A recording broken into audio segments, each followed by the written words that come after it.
만왕의 왕이신 주님을 찬양합니다. 2025년 첫 예배로 주님 앞에 올려드립니다. 온전히 하나님 홀로 영광 받아 주시옵소서. 귀한 말씀 들을 때 성령 하나님 우리 안에 깨닫는 복된 은혜가 있게 하여 주시옵소서. 감사드리며 예수님의 이름으로 기도했습니다. 아멘. 오늘은 십계명 세 번째 시간입니다. 25년 첫 주에 어떠한 축복의 메시지를 전해야 되나라고 생각하다가 순서대로 오늘 두 번째 계명 말씀을 전하게 됐습니다. 오늘 본문 마지막 절에 하나님께 계명을 지키는 자에게 천대까지 은혜를 베푸시겠다라는 주님의 약속의 말씀이 있는데, 이것이 새해 하나님이 우리에게 주시는 축복의 말씀으로 받으시기를 축복합니다. 첫 번째 시간에는 제가 십계명 서론에 대한 이야기를 함께 나누었습니다. 이 십계명은 하나님께서 손가락으로 친히 쓰신 유일하신 말씀이다. 그렇기 때문에 굉장히 중요하다라고 말씀을 드렸고요. 두 번째 십계명은 구원을 받기 위하여 우리에게 주신 말씀이 아닌 구원받은 성도에게 주신 말씀이다. 물에 빠져서 허우적거리고 있는데 너가 이 말씀을 지키면 내가 너를 살려줄게 라고 주신 말씀이 아닌, 우리를 물에서 건지시고 이제는 이 말씀대로 살아라 라고 주신 말씀이다.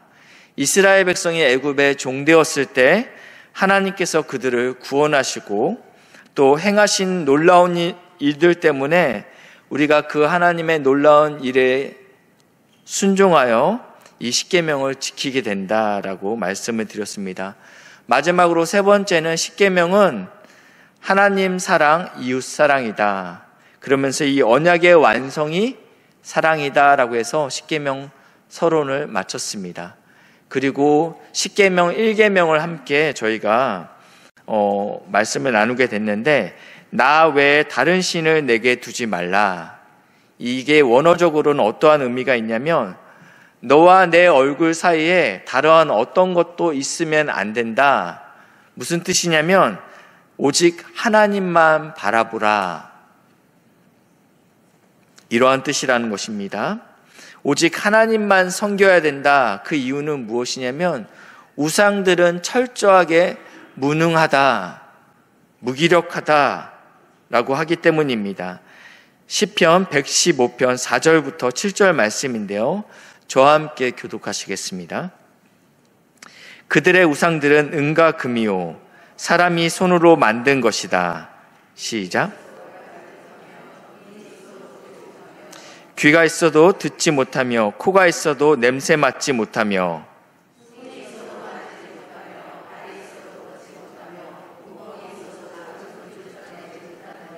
아멘. 이 우상은 은과 금, 쇠와 나무로 만들어지는 것들인데 모양 갖출 것은 다 갖추었습니다.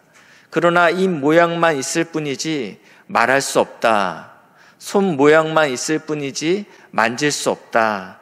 이렇게 해서 7가지 할 수 없는 것들에 대해서 나열하고 있습니다. 이 성경에서 7이라는 숫자는 완전수에 해당하고 있습니다. 그렇기 때문에 여기서 이 우상들은 철저하게 무능하다라는 것들을 우리에게 보여주고 있습니다.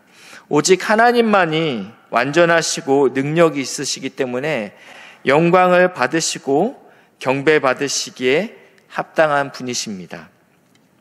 이 하나님이 우리와 언약을 맺으셨는데 어떠한 언약이냐면 우리를 당신의 백성, 그리고 당신의 자녀, 그리고 우리를 신부 삼으신 언약입니다. 이 언약의 1계명의 핵심은 오직 하나님만 바라볼 것을 우리에게 말씀하셨다. 다른 곳에 눈길을 주지 말라고 말씀하셨다라는 것이 1계명의 핵심입니다. 오늘 우리가 함께 볼 2계명의 시작은 이렇게 시작합니다. 출애굽기 20장 4절 말씀인데요. 너를 위하여 새긴 우상을 만들지 말고 또 위로 하늘에 있는 것이나 아래로 땅에 있는 것이나 땅 아래 물속에 있는 것에 어떠한 형상도 만들지 말며. 이 계명에는 우상을 만들지 말고 어떠한 형상도 만들지 말라. 굉장히 1계명과 비슷합니다. 만약 1계명에서 하나님 외에 다른 우상을 만들지 말라, 우상을 두지 말라라고 말씀하셨죠. 너와 내 얼굴 사이에 다르한 어떠한 것도 두지 말라. 이것이 우상이지 않습니까? 그런데 만약 2계명을 다른 신의 형상을 만들지 말라라는 의미로 해석한다면 같은 내용의 중복입니다. 2계명의 의미는 하나님을 예배하기 위하여 형상을 만들지 말라라는 의미가 있습니다. 그러니까 2계명은 하나님을 바르게 예배하는 방법에 대해서 이야기하고 있다는 것입니다. 다시 한번 정리하겠습니다. 1계명은 예배의 바른 대상, 오직 하나님만 예배하라고 이야기하고 있는 것입니다. 그리고 2계명은 예배의 바른 방법, 하나님을 예배할 때 형상을 만들지 말라라는 것을 이야기하고 있다는 것입니다. WBC 주석인 존 더햄은 이렇게 이야기하고 있습니다. 너희 가운데 그 누구도 여호와께 드리는 예배를 위하여 형상을 가져서는 안 된다. 하나님의 형상을 만들려는 동기가 우리 자신을 위함이다라고 오늘 본문에서는 말씀하고 있습니다. 20장 4절 말씀에 이렇게 시작하죠. 너희를 위하여 라고 표현하고 있습니다. 유한한 인간이 무한하신 하나님을 잘 이해하기 힘들고 예배하기 힘들기 때문에 어떠한 형상을 만들고 있다라고 표현하고 있다라는 것입니다. 그러면 우리는 이 말씀을 들으면 이렇게 생각할 수 있습니다. 형상을 만들어서 더 잘 하나님을 섬길 수 있다면 그것은 필요한 것 아닙니까? 그것은 우리에게 유익한 것이 아닙니까? 우리는 상상력이 부족하기 때문에 이 무한하신 하나님을 형상화함으로 인해서 구체화한다면 우리는 하나님을 친밀하게 섬길 수 있습니다. 물론 친밀하게 느낄 수 있을지 모르나 이것을 통해서 하나님을 제한할 수 있기 때문입니다. 이것은 하나님의 친밀함을 경험하려다가 하나님의 초월성이 손상을 입기 때문입니다. 신명기 4장 15절 말씀에 하나님께서 이렇게 경고하고 있습니다. 여호와께서 호렙산 불길 중에서 너희에게 말씀하시던 날에 너희가 어떠한 형상도 보지 못하였은즉 너희는 깊이 삼가라. 하나님께서 우리에게 어떠한 형상을 보이신 적이 없다라고 분명히 말씀하고 있습니다. 하나님께서 이렇게 말씀하실 때 이것은 이제 하나님께서 시내산에서 모세에게 십계명을 주셨을 때 하신 말씀입니다. 모세가 십계명을 받기 위하여 시내산에 올라간 지 40일 동안 모세가 부재 중이었죠. 시내산 아래에 있었던 이스라엘 백성은 40일 동안 아무런 소식이 없는 모세가 아마 죽었다라고 생각했던 것 같아요. 그래서 이들은 아론을 부추깁니다. 우리를 인도할 신을 만들어 달라고 부추깁니다. 그래서 아론은 출애굽기 32장 4절, 5절 말씀인데요. 제가 먼저 4절 읽겠습니다. 아론이 그들의 손에서 금고리를 받아 부어서 조각칼로 새겨 송아지 형상을 만드니 그들이 말하되 이스라엘아 이는 너희를 애굽 땅에서 인도하여 낸 너희의 신이로다 하는지라. 5절입니다. 시작.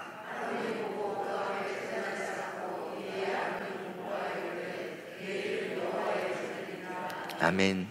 아론은 지금 여호와를 생각하면서 이 금송아지를 만들었습니다. 그러면서 이 금송아지를 만들어 놓고 백성들에게 이렇게 이야기하죠. 이것이 바로 우리를 애굽에서 인도해낸 그 여호와다. 그러므로 우리가 여호와의 절기를 함께 지키자라고 이야기합니다.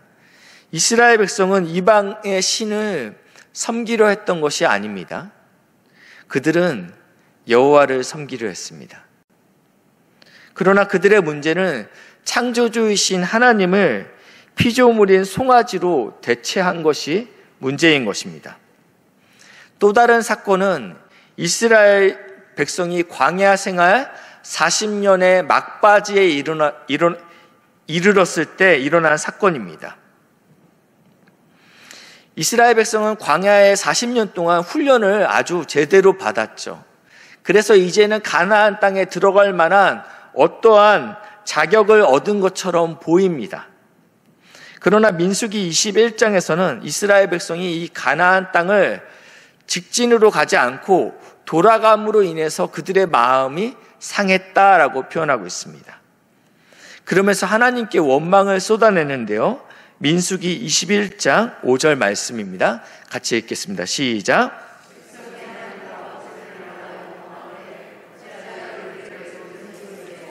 이 광야에서 죽게 하는가? 이곳에는 먹을 것도 없고 물도 없도다. 그들의 마음이 이 하찮은 음식을 싫어하노라. 아멘. 아멘. 40년의 광야 시간 동안 이스라엘 백성들은 전혀 달라지지 않았습니다. 오히려 더 악해졌습니다. 이전의 백성들은 물이 없으므로 하나님께 원망을 했습니다. 그러나 지금은 마실 물이 있습니다. 그러나 이들은 하지 말아야 될 말을 하게 됩니다. 만나를 하찮은 음식이라 평하고 있습니다. 매일 아침 아무것도 없는 광야에서 신실하게 하나님께서 공급하신 선물을 하찮다고 이야기하고 있다는 것입니다. 이러한 자들에게 하나님께서 불뱀을 보냅니다. 물린 자는 고열과 함께 죽게 됩니다. 다 죽어 마땅하지만 하나님께서는 모세에게 놋으로 뱀을 만들어 장대에 달아 올리라고 말씀하고 있습니다. 그리고 이것을 본 자마다 살 것이다. 놀라운 치유의 역사가 일어나죠. 이로부터 800년이 지나 히스기야 왕 시대가 됩니다. 히스기야는 하나님을 잘 섬기던 아주 선한 왕이었습니다. 그는 종교개혁을 일으키는데 당시 이스라엘 백성이 여호와 하나님을 섬기지 않은 것이 아닙니다. 그러나 그들은 여호와 하나님도 섬겼고 또 다른 신들도 섬겼다라고 오늘 성경에는 나와 있습니다. 율법에 의하면 예루살렘에서만 예배를 드려야 되는데 각 지방의 산당에서 여호와를 섬겼습니다. 그리고 이방의 아세라 신도 섬겼다라고 표현하고 있습니다. 그러니까 그 당시에 이스라엘 사람은 1계명, 하나님 외에 다른 신도 섬겼고요. 2계명, 하나님을 섬기는데 하나님의 형상을 만들어 섬기고 있었습니다. 동시에 어기고 있는 것이죠. 그래서 히스기야는 이 모양의 우상들을 찍어버립니다.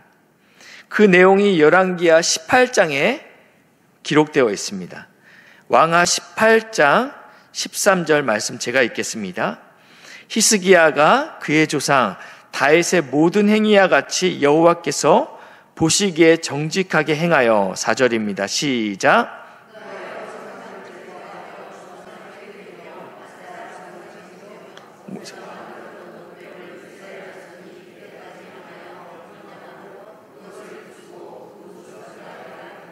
아멘. 시간이 800년이 이미 지났습니다. 그러나 그들이 이때까지 이 놋뱀을 치료의 신이라고 섬겼다라고 표현하고 있습니다. 하나님의 도구였지만 이제는 그것이 예배의 대상이 되었다라는 것입니다. 놋뱀 자체에 어떠한 특별한 능력이나 영험한 기운이 있기 때문에 치료된 것이 아니고 쳐다보면 살 것이다 하신 하나님의 말씀으로 인해서 산 것입니다.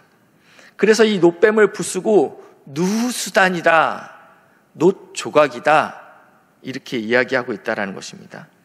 그러나 사람들은 형상을 보게 되면 결국은 영향을 받게 되고 또 그것을 섬기게 됩니다. 본문 5절 말씀인데요. 5절 상반절 말씀만 읽겠습니다. 그들에게 절하지 말며 그것들을 섬기지 말라. 나 내 하나님 여호와는 질투하시는 하나님이신즉. 이러한 형상들을 경배하지 말아라, 예배하지 말아라. 왜냐하면 내가 질투한다. 우리는 이렇게 생각할 수 있어요. 하나님도 질투를 해? 이 십계명의 언약은 어떠한 관계를 설정하고 있냐면 너는 내 백성이야. 너는 내 자녀야. 그리고 종국에는 너는 나의 신부야 라는 관계 설정을 하고 있는 언약이라고 말씀을 드렸습니다. 그래서 1계명에서는 너와 내 얼굴 사이에 어떠한 것도 있으면 안 돼 라는 것이 하나님의 참 뜻이라고 말씀을 드렸습니다. 하나님께서는 우리를 사랑하시는데 어느 정도로 사랑하시냐면 질투하기까지 사랑하신다. 이 말씀이 잠언 6장 32절부터 35절에 나와 있는데요. 여인과 간음하는 자는 무지한 자라. 이것을 행하는 자는 자기의 영혼을 망하게 하며 33절입니다. 상함과 능욕을 받고 부끄러움을 씻을 수 없게 되나니 유부녀가 다른 남자와 간음하는 것은 굉장히 무식하고 무지한 것이다. 그리고 그 영혼이 망할 뿐만 아니라 능욕을 받고 수치스러움을 씻지 못하게 된다라고 성경에 이야기하고 있어요. 34절에 그 바람난 여인의 남편이 등장합니다. 남편이 어떻게 등장하냐면 괜찮아, 그럴 수도 있지라고 등장하지 않아요. 투기로 분노하며 원수 갚는 날에 용서하지 아니하고 반드시 대가를 치르게 만들겠다라는 것입니다. 이것이 남편이죠. 35절입니다. 어떠한 보상도 받지 아니하고 합의금을 받지 않겠다라는 것입니다. 내가 원하는 것은 너의 죽음이지 돈이 아니라는 것이죠. 많은 선물을 줄지라도 듣지 아니하리라. 이것이 정상적인 남편의 질투심입니다. 배우자의 외도에 에이 잘됐다, 내가 먼저 시작했으니 이번 기회에 헤어지자. 이것은 사랑이 아닙니다. 질투는 유치한 감정이 아닙니다. 오히려 아내를 사랑하는 남편에게는 적절한 것입니다. 사랑하시기 때문에 그냥 넘어가지 않겠다라고 하나님께서 경고하고 있다는 것입니다. 5절 하반절 말씀인데요. 하나님은 질투하시기 때문에 나를 미워하는 자의 죄를 갚겠다라고 말씀하고 있습니다. 어느 정도로 갚으시냐? 그 아버지로부터 아들에게로 3, 4대까지 이르게 하거니와. 이것은 좀 너무한 거 아닙니까? 아버지가 잘못했는데 왜 그 아들에게 죄를 묻습니까? 라고 생각할 수 있는데, 그래서 이 본문을 가지고 한때 우리나라 많은 교회에서 가게에 흐르는 저주가 있다라고 선포했습니다. 아버지가 잘못하면 그 아들과 그 손자까지 이러한 저주에 휩싸인다. 어떻게 보면 일리가 있는 것 같습니다. 그러나 이것은 한번 잘 생각해 보면 우리 하나님은 그런 분이 아니십니다. 당시 고대는 시족 사회였습니다. 지금은 결혼하면 분가해서 나가 살지만 농경 사회였다는 노동력이 재산입니다. 많은 자녀를 낳고 함께 사는 것이 중요합니다. 그렇기 때문에 한 가정 안에 할아버지와 아버지와 그리고 손자까지 같이 살게 되는 것입니다. 할아버지가 우상을 경배하고 섬길 때 그 영적인 영향력이 손자에게까지 미친다라는 의미가 있다라는 것입니다. 왜냐하면 이 공동체와 개인의 관계가 너무 밀접하기 때문에 한 사람의 죄가 이 공동체에 영향을 미친다라는 의미입니다. 우리 각 사람의 죄는 각각 보응을 받게 됩니다. 할아버지가 잘못하다고 해서 그 아들에게 그 죄가 이어지지는 않는다라는 것입니다. 여기에 포인트는 영향력이 있다라는 데 포인트가 있다라는 것입니다. 신명기 24장 16절 말씀에는 이렇게 말하고 있죠. 같이 읽겠습니다. 시작.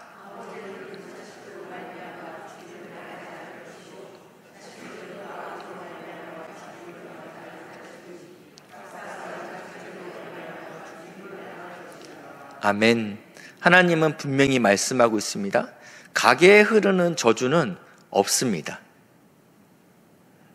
출애굽기 20장 6절 말씀에 이제는 하나님께서 이렇게 계명을 지키지 않는 자에게 이러한 악한 영향력이 있다라고 말씀하시고 6절 말씀에 나를 사랑하고 내 계명을 지키는 자에게는 1000대까지 은혜를 베푸신다라고 말씀하고 있습니다. 상대적으로 올바르게 하나님을 경배하는 자에게는 하나님께서는 한량없는 은혜를 주시겠다, 끝없는 은혜를 주시겠다라고 말씀하고 있습니다. 이 은혜와 축복이 오늘 이 자리에서 예배드리는 사랑하는 우리 믿음의 동역자들의 가정 가운데 자손 대대로 하나님을 잘 섬기는 놀라운 가문이 되시길 주님의 이름으로 축복합니다. 그러면 우리는 이 1000대까지 베푸시는 하나님의 은혜를 누리기 위해서 이 계명을 지켜야 됩니다. 그런데 문제는요, 형상을 만들지도 못하게 하면서 보이지 않는 하나님을 어떻게 유한한 인간이 경배할 수 있습니까? 첫 번째는요, 예수님을 바라봐야 됩니다. 하나님께서 모세에게 놋뱀을 만들라고 했을 때 이 놋뱀은 도구일 뿐이었습니다. 놋뱀은 놋조각이었습니다. 경배의 대상이 아니었죠. 그러나 이 놋뱀을 통해서 우리가 예수님을 바라볼 수 있습니다. 요한복음 3장 14절 15절 말씀인데요, 예수님께서 이렇게 말씀하십니다. 모세가 광야에서 뱀을 든 것 같이, 이 장대의 뱀이 이렇게 들렸죠. 마찬가지로 예수도 십자가 나무에 이렇게 들려야 하리라. 그러니까 십자가에서 죽으심을 이렇게 표현하고 있습니다. 그러면서 15절, 이는 그를 믿는 자마다 영생을 얻게 하려 하심이다. 내가 십자가의 죽으심은 그 놋뱀을 보면서 보는 자는 살 것이다. 우리가 그 말씀으로 인해서 살았다면 마찬가지로 장대에 달린 예수를 봄으로 우리가 살 것이다. 그러면서 아주 유명한 말씀 요한복음 3장 16절, 하나님이 세상을 이처럼 사랑하사 독생자를 주셨으니 이는 그를 믿는 자마다 멸망하지 않고 영생을 얻게 하려 하심이니라 라고 말씀하고 있다는 것입니다.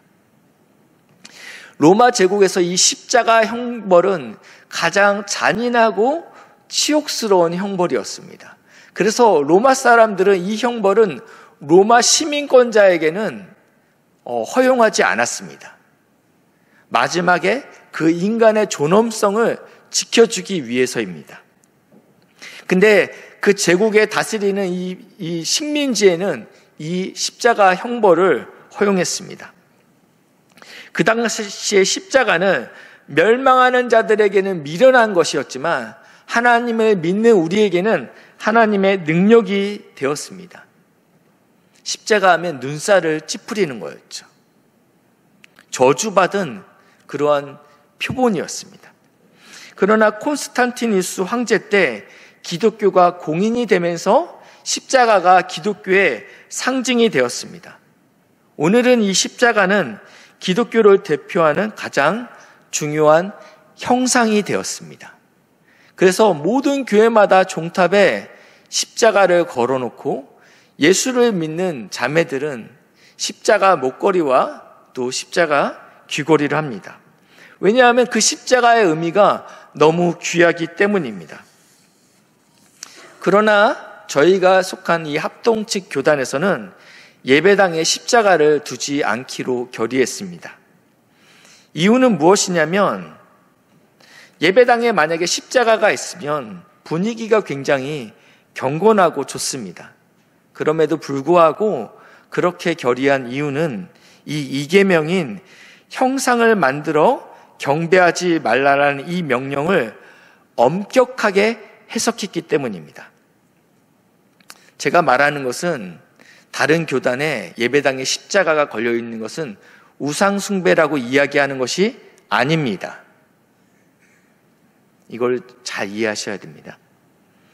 혹시 우리의 연약함 때문에 예수가 아닌 십자가를 경배할 것 같은 위험의 요소를 없애자라는 그러한 마음 때문에 십자가를 두지 않았다라는 것입니다. 우리는 십자가 자체를 부정하는 것이 아닙니다. 십자가가 숭배의 대상이 되는 것을 경계하는 것입니다. 십자가는 도구입니다. 십자가 넘어 예수를 예배해야 됩니다. 왜냐하면 예수님이 보이지 않는 하나님의 형상이기 때문입니다. 골로새서 1장 15절 말씀인데요. 그 예수는 보이지 아니하는 하나님의 형상이시오. 요한복음 14장 9절 말씀인데요. 같이 읽겠습니다. 시작.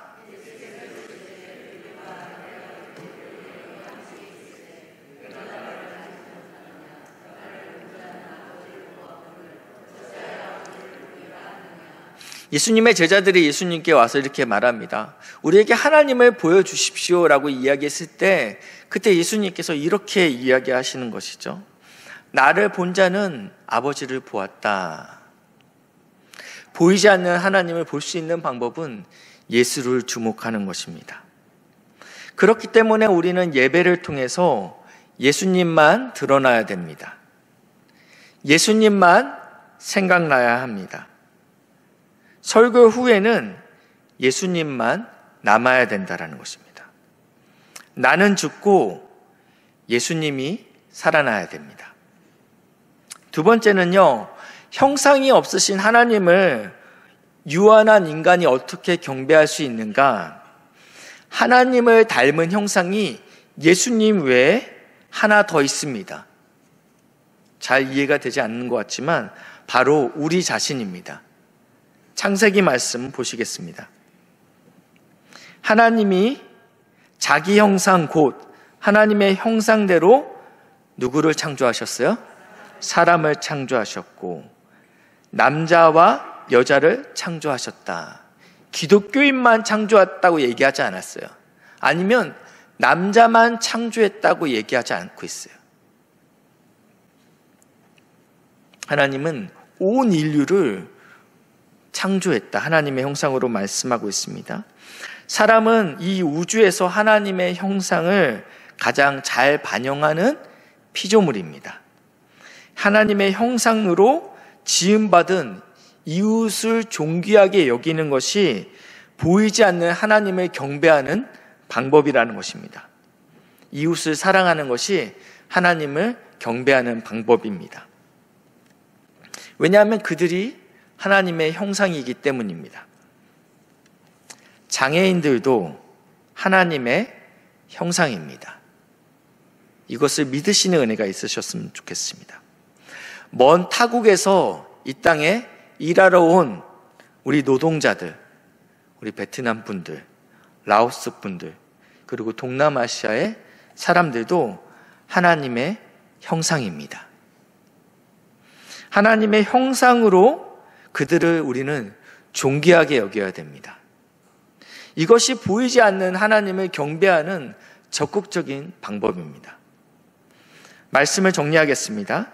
이 계명은 너를 위하여 새긴 우상을 만들지 말고 어떠한 형상도 만들지 말라라는 이 말씀은 단순히 우상의 제작을 금지한 것이 아닙니다. 하나님을 예배할 때 형상으로 예배하지 말라라는 의미가 있다라는 것입니다.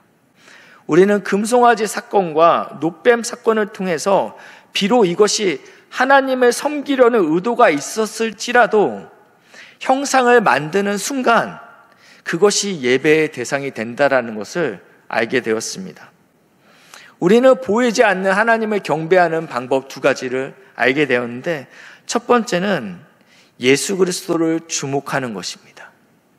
두 번째는요, 하나님의 형상으로 지음받은 모든 사람을 사랑하고 존중하는 것이라고 우리가 알게 되었습니다. 그렇기 때문에 이웃을 향한 사랑과 섬김이 하나님께 드리는 바른 삶의 예배가 됩니다.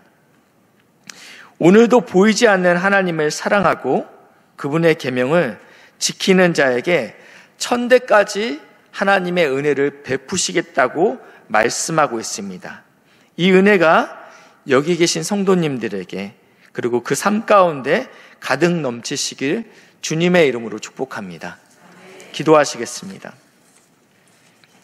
우리를 사랑하시어 우리를 당신의 백성 또 자녀 신부 삼아 주시니 감사합니다. 오직 하나님만 경배할 수 있도록 은혜를 부어주시고 또 우리가 예수님만을 주목하게 하시고 또 하나님의 형상으로 창조된 이웃들을 사랑할 수 있는 복된 신성의 성도님들 될 수 있도록 은혜를 부어주시고 인도하여 주시옵소서. 감사드리며 예수님의 이름으로 기도했습니다. 아멘.